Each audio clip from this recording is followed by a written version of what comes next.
ejo rero bati none impaka zirashitse birarangiye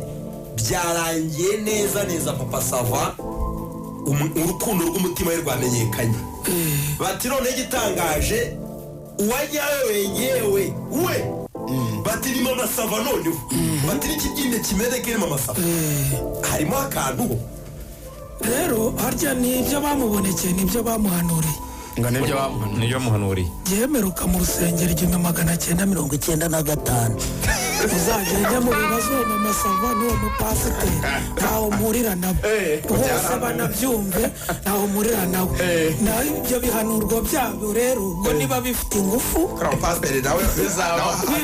nanjye ndabitegereje papa sava uzi ko yamuprofete ngo banabanuriye ngo ari akuru ngo azatanga papa sava wera tumutogana ku musozo nyine abantu bakwibazaho biwe by'umwihariko ngo ubushobozi bufite nta kintu wabuze nyine ari nawe dusoreza we warabubuze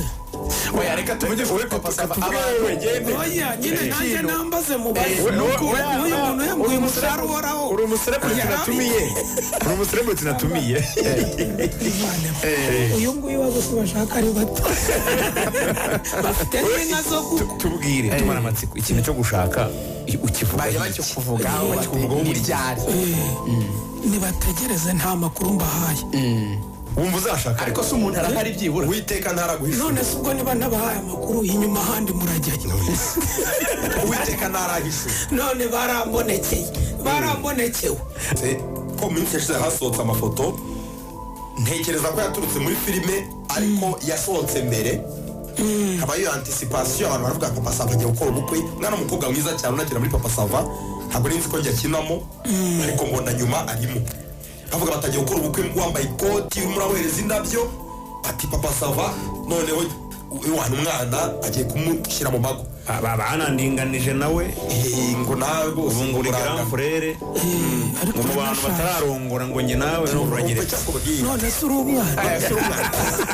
myaka yego 42 twarakana ariko se 38 yari mike ariko se mu buryo banshira muri cadre mwe na papa sava ubundi ikibazo cyo gusaza mufite niki mushaka gukenyuka ko numva abantu bafite ikibazo ku gusaza nugira amahirwe uzasaza kuko icyo gihe uba warabaye ukagira n'igihugu akamaro rero nubwo ari amafoto yaje mbere habanje gusohoka episode ko nta mafoto asohoka mbere ya episode habanje gusohoka episode ariko episode yo tuyishyize kuri YouTube tuba amafoto episode tubyandika ikajya kuri Instagram ikajya kuri Facebook ayo mafoto cyane niyo haraga highlight mwakoze yego nta birenze rero bya primaire rero mu wa gatandatu wa primaire bikomezanya tronkome bikura cyane muri ngeze mu cyiciro cya biochimie noneho biza gufata intera ituma mba noneho nk'ushyizwemo akanyabugabo n'abantu barimo kubishima kuvuga ahandi ashobora kuba ari njye wari urimo gukora cyane nigaragaze mpembwe ariko noneho ukagera mu kindi cyiciro ukaza guhura n'abantu bagashima ibyo ukora bakakugira n'inama kuko no muri kaminuza mbikora bambwiraga bati wowe ujye ubikora nk'ibintu byo hobbies mu byita ngo ibintu byo kwishimisha bakora nyuma y'ibindi ariko banze wige ugira amahirwe ubone satisfaction uzagira distinction grande distinction ibindi bikore nko kwishimisha ku buryo hari n'abarimu nyine cyane sinavuga mu Rwanda benshi bo barabikundaga ariko baturuka hanze ntago babaga bakumva buryo uri muri ibyo bintu kandi uri muri science nyine ukabona hari abo bitagenewe ahari ngira amahirwe rero yo guperforminga nka gatatu ubwo mugende muri kiye nka gatatu imbere y'abayobozi bakuru b'igihugu his excellence gatatu rimwe bwo aranashimira ansabira n'igihembo, ansabira agafanta kuko abanyeshuri ntabwo twakoreraga umushahara ngo kubera ko ngo navuze poeme ngo bari buze kumpembaya, ntabwo ariko bigenda iyo wiga. Uba urimo guhereza sosiyete ko sosiyete nayo iba irimo kukwishyurira. Abantu benshi ntabwo babimenya. Aho umuntu uzahamagara hano ati ubwo ngubwo nimutanshakira itike n'iki sinzaza, kandi ukibagirwa ko hari n'ingingo iwanyu batari bubone z'igituntu, za pneumonia, umusonga, abantu benshi ntabwo ibyo bintu babimenye. Niyo mpamvu ubundi bavuga ko niba hari ibyo wamenye iyo utabihaye sosiyete, iyo yaraguhaye cyane cyane uyibye nuko. Ariko icyo gihe akavuga ati nubwo batagira ariko mumurebera agafanta bakakaguha. Icyo gihe rero hari ikindi kintu kikuzamo nawe utabimenye, ukavuga uti ariko iki kintu banze gikaze. Ubwo se kuri diplome nari buzahure nawe hehe ngo nyimwereke. Urumva, nsoza rero maze kugira rwose background ikomeye, nshaka no gukomeza kubyiga muri masters. Ariko ya background yo kuba narize science niyatuma aho nagombaga kujya njyayo. Njya kwigisha rero, narigishije imyaka myinshi. Narigishije,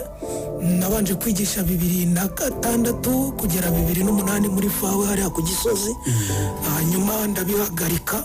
njya muri kwigisha noneho ibingibi turi gukora 2010 bihindura system iva muri francophone ijya muri anglophone. Murabyibuka, ndavuga nawe reka njye kureba niba mu cyongereza nzabasha kubyigisha, nkore n'izo formation n'ibiki byose, ayo byo muri labo byose mbe mbizi mu cyongereza. Ariko nyuma y'imyaka 5 nibwo nafashe umwanzuro, ndavuga nti kuko abantu benshi babingiragamo inama ariko nanjye nari mbifite ariko bitarakunda. 2005 rero ndavuga ni reka babyita guhebera urwaje, reka ndebe kangera iyo bweze ndebe. Nuko ninjiye muri ibi bintu. Ubyinjiramo yego warabikoraga, ariko none ubyinjiramo nk'umwuga. Reka twihute ngere ku mbuto zavuye mu cyemezo wafashe, zirimo kuba umukinnyi ukomeye cyane w'urunana, ukaba umukinnyi ukomeye cyane w'ikinamico, ukaba umukinnyi ukomeye cyane muri seri wandika ya Papa Sava ndetse